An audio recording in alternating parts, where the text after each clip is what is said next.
Jesus ring in your ears? And how about when he says, ask and it will be given to you, seek and you shall find, knock and the door will be open to you. So when we go to God in prayer, in faith, seeking him, God promises to hear, and when he hears, he will answer. And so God answered Habakkuk. Now, because God is God, he could have just answered the why question with because. I mean, he's God. He could say, just like my parents said, it's because I'm the parent, that's why.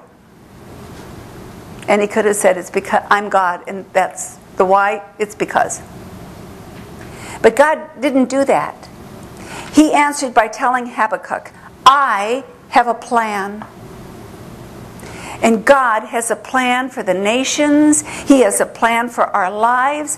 Jeremiah, again speaking in those days, called out to the people of God and he said, for I know the plans I have for you.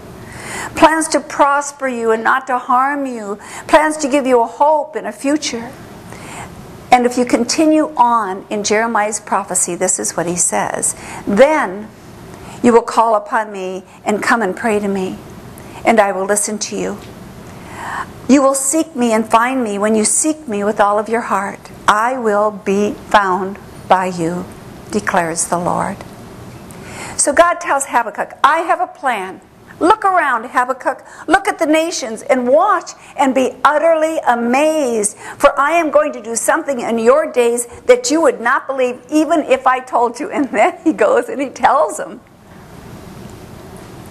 He says, I'm going to raise up the Babylonians, a ruthless and an awful people, to sweep across the whole earth and bring punishment and judgment to Judah, the people of God. Now, that was not the answer Habakkuk expected, nor the answer that he wanted to hear. And isn't that the way it is in our life? God, we ask, God gives us an answer, we go, God, that is not the answer I want. We want God to answer us the way we think he should, but God is God, and his answer is always, always the right one. But God answers, God's answer only creates more questions in Habakkuk's thinking. He says, wait a minute, Lord. Are you not from everlasting?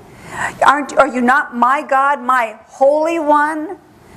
We will not die. I mean, in other words, he's saying to God, Judah will not die. That is your covenant promise to us. Lord, you have appointed them.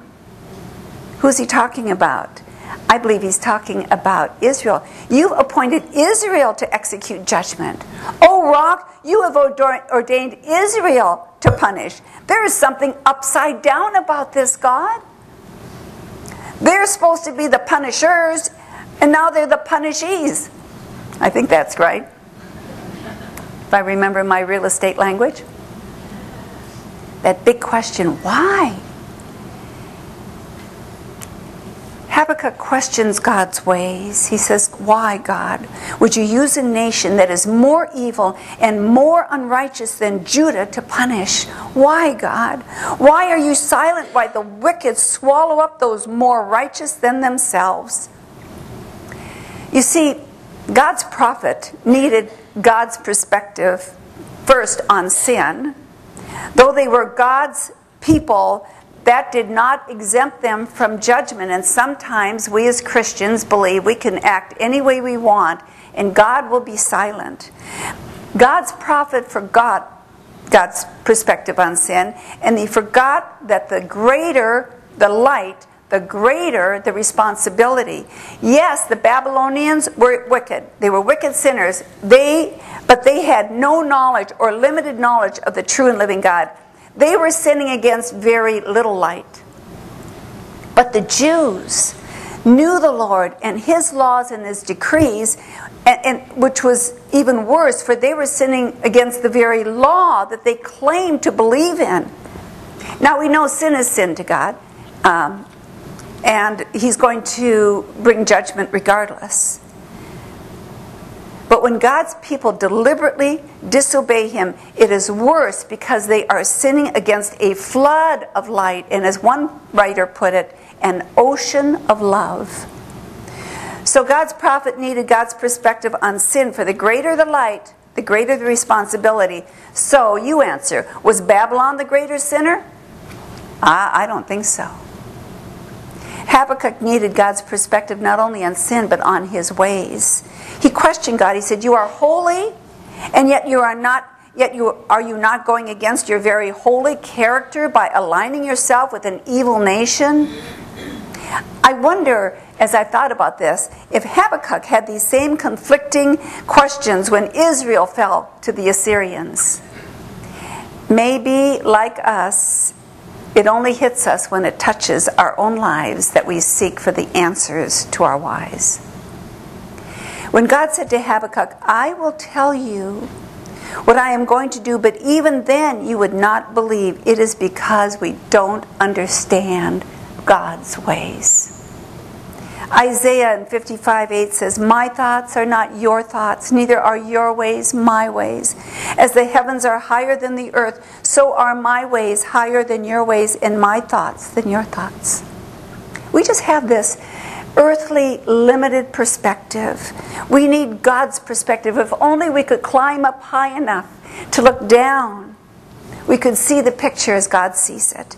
Our thoughts are for the here and now. God's thoughts and His plans has eternity in mind. So Habakkuk did what we need to do. He waited. And I don't want us to miss this. It's so simple, yet I think it's so important. Habakkuk waited for what? What was he waiting for? He was waiting for God's answer.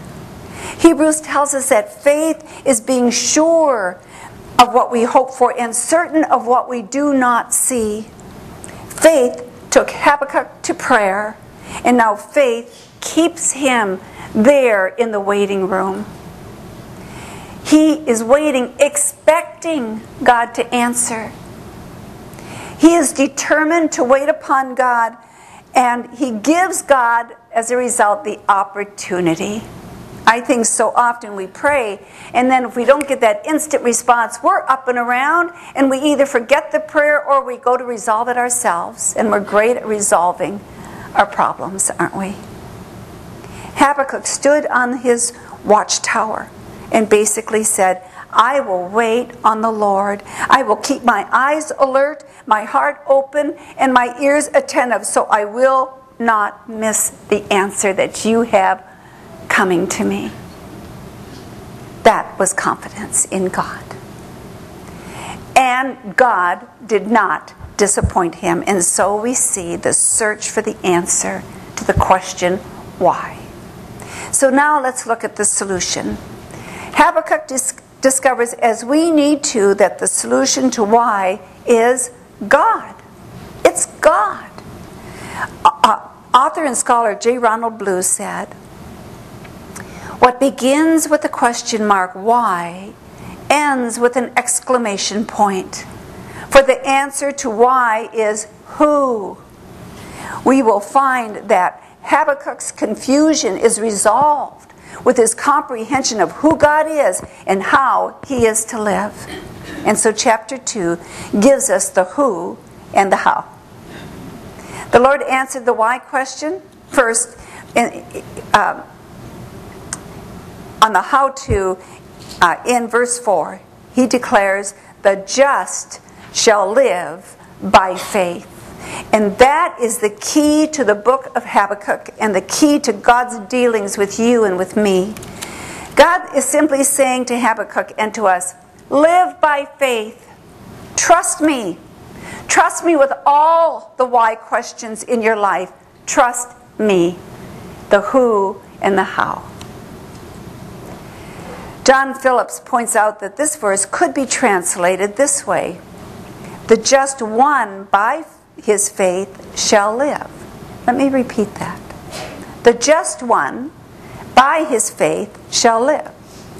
And isn't that what John 3:16 is all about? If we believe on Jesus and trust in his work on the cross on our behalf, then we shall live and not die. The just are those then that have placed their faith in Jesus Christ, who took their sins upon himself and paid the price that we might receive from